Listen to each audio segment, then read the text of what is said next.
Fala pessoal, beleza? Hoje nós vamos falar sobre domínios reais. Como a gente viu em sala, toda função, né, ela precisa ter a lei da função, né? Ela é composta de três partes: a lei, o domínio dela, né, e o contradomínio dela, certo? Então o que acontece? Ah, Sempre esses três, vamos dizer assim, informações têm que ser ditas, né? Como se relacionam os conjuntos, qual o domínio e qual o contradomínio. Bem, mas vocês vão perceber que em muitos exercícios, esses aqui não aparecem, né? Esses dois aqui não aparecem. Isso significa que não existem, que não estão lá no problema? Não. Né? Aí a gente vai ter uma padronização, né? Que é a seguinte, ó, com relação ao domínio, quando não aparece lá, certo? A gente tem que considerar o domínio, tá, o maior subconjunto possível dos reais, certo? O domínio sendo o maior possível, subconjunto possível dos reais. E o contradomínio a gente considera, tá, o R mesmo, ok? Ah, então, no geral, o pensamento é o seguinte, porque esse aqui que é sempre, vamos dizer assim, entre aspas, o problema, né? Porque como a gente viu, para ser função, né, não pode ficar gente aqui sem ligar, né? Sempre tem que ter alguém ligado. Daqui não pode sobrar ninguém, né? Não pode ficar um carinha aqui sem ligação, né? Então, o que acontece? Se eu tenho um conjunto, que eu tenho um probleminha no conjunto, né, para ser o domínio, o que é que eu faço? Tiro esse problema. Se eu tirar esse problema, todos lá vão ficar ligados a alguém, então vai ser função. Certo? Então, quando a gente está atrás de uma função para saber qual o domínio dela, a gente tem que pensar assim, bem, qual que é o problema aqui? Eu posso, qualquer tipo de número eu posso usar aqui, né? Bom, exclui esse tipo de número que não puder, e aí você vai ter o domínio da função, certo? De forma geral, né, os domínios que mais vão dar situações algébricas, ou seja, que você vai ter que fazer conta para calcular, são esses que nós vamos discutir aqui. Né? Alguns outros, o problema em si vai te falar, né? O contexto em si vai te falar, indiretamente, obviamente. Né? Por exemplo, se você estiver tratando em um contexto do número de pessoas, né, de determinada situação, o domínio dessa função só pode ser, né, em asterisco, certo? Por quê? Se você está com um problema, ele fala do número de pessoas, primeiro, não pode ter zero pessoas, né? Segundo, a quantidade de pessoas é um número natural, né? Você fala de 10 pessoas, 20 pessoas, uma pessoa, certo? Então, o contexto, às vezes, vai te dizer qual vai ser o domínio, certo? Ah, Bom, algebricamente, a gente tem praticamente dois casos, certo? O primeiro caso é quando você tem uma função, ó, dessa forma, f de x igual a alguma coisa aqui em cima, que não importa o que seja, no geral, sobre uma outra função aqui embaixo, certo? Eu vou colocar aqui um exemplinho para vocês entenderem o que eu estou falando, tá? Então imagine que eu tenho assim, ó, f de x igual a 5x menos 1 sobre x ao quadrado menos 4, certo? Então entenda, pessoal, ó, a gente estuda desde sempre, desde que a gente estuda séries anteriores aí, que a gente sabe que numa fração, tá, a gente não pode ter o denominador nulo, certo? Então o que a gente tem que fazer?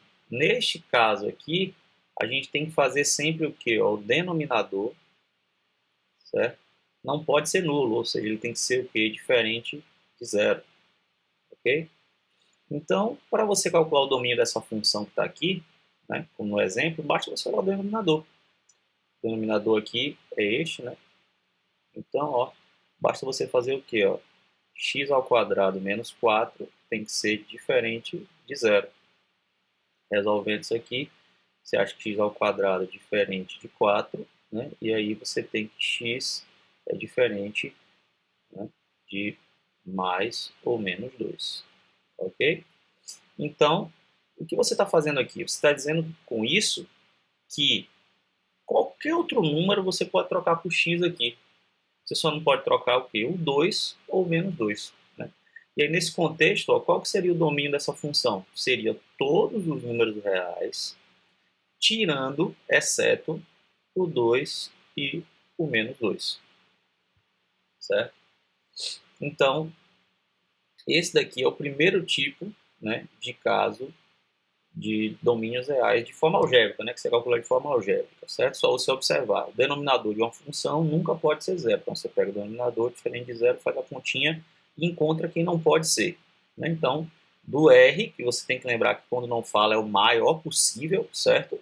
Então, de todo R, você tira quem não serve. Seria o quê? O 2 ou o menos 2. O segundo caso é o caso onde você tem uma função no radical, certo? Então, se você tem assim, ó, a função f de x igual a raiz, tá, de outra aqui, ó, g de x, certo? E aí você tem que prestar atenção nesse índice aqui, tá? O que acontece, ó? Só vai ter, vamos dizer assim, para a gente, significância se este n aqui for par, certo?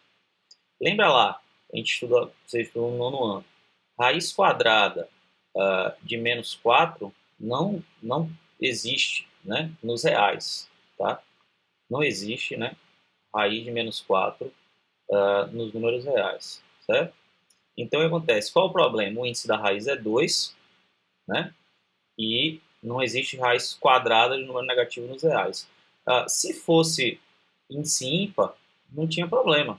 Raiz cúbica de menos 8 é menos 2, né? Por exemplo. Então, ó, a gente não tem nenhum problema quando o índice aqui for ímpar. A gente tem problema se o n for par. O que acontece?